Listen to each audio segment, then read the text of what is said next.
Good morning, everybody. Welcome to the video. Today we're going to be learning about ellipses, which you can think about as basically sort of squished circles, like you can see right here. And actually, ellipses are the path that planets take when they go around the sun. So planets don't go in a perfectly circular orbit. It's kind of more like, squished out like this.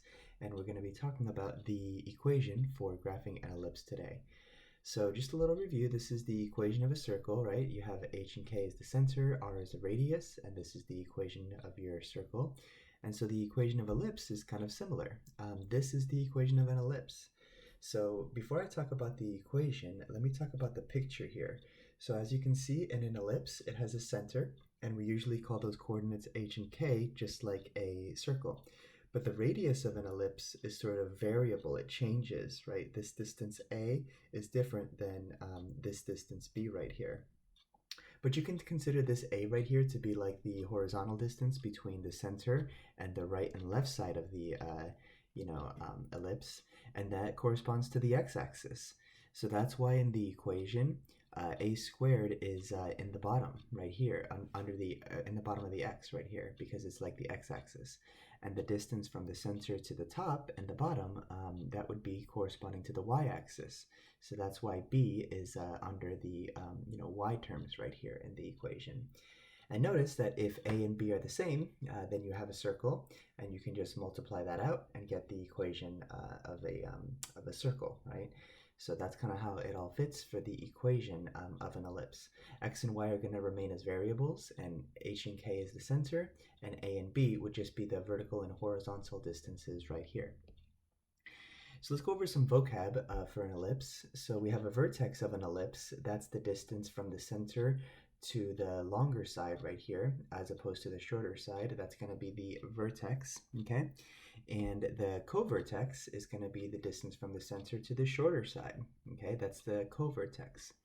And another quick vocab right here is that the major axis is the segment between the vertices, so the longer segment right here that goes through the center.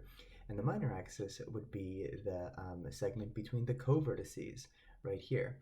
Now, I'd also like to point out that the distance A is not necessarily going to be the distances with the vertex. So if you have an ellipse that looks like this, then the vertices are going to be above and below the center, okay? Not to the right and to the left, because this distance is larger. So the vertex is always the distance from the center to the ellipse, the longer distance, and the co-vertex would be the shorter distance, okay? So keep that in mind.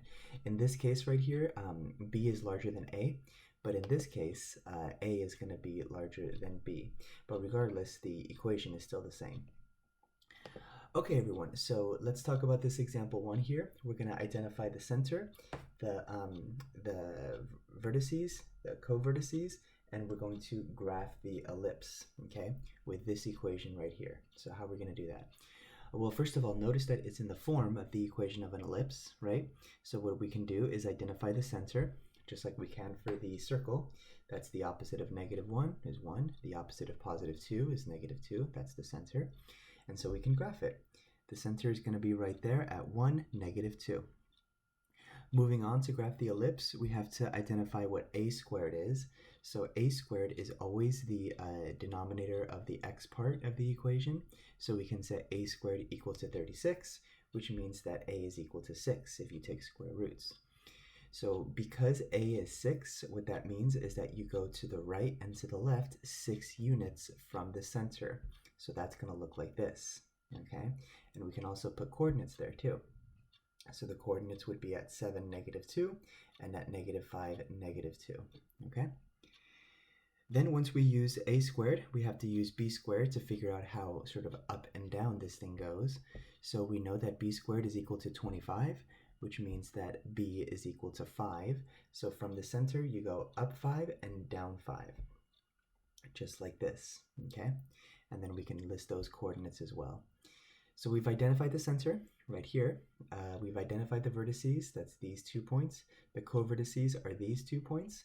And then we can just, connect the vertices and the co-vertices like this to graph the ellipse, okay? So that's what you need to do to graph the ellipse. You have to identify those 5 points and then just make a quick sketch around the vertices and co-vertices to get your ellipse, all right? Okay guys, one more example here. So we're going to do the same thing. We're going to figure out the center, vertices, co-vertices, and graph the ellipse. And here the center, the coordinates of the center is going to be the opposite of -2. And notice there's no number here for y. So that means that the y coordinate of the center is going to be at 0, okay? Whereas the x coordinate is going to be at 2. It's the opposite of -2. So the center is at 2, 0, and you have your point right there. Next here we have to set the denominator of the x part equal to a squared. So we write down that a squared is equal to 4, which means that a is equal to 2. All right, and remember that a refers to the the horizontal distance, the left and right. So from the center we go 2 units to the right and 2 units to the left, just like this. We can also put some coordinate points right there. So the co-vertices actually, because this is the shorter distance. The co-vertices are going to be at 4, 0 and 0, 0. Then we can set the denominator of the y equal to b squared. So b squared is equal to 49, the denominator of the y part, which means that b is equal to 7. So that means that from the center, we go up 7 and down 7. We can put coordinates right there on the vertices to 7 and to -7, and then just connect the vertices and the co-vertices to make your graph. So as you can see from this graph right here, if b squared is larger than a squared, then what you have is a situation like this, where it's more long than it is wide.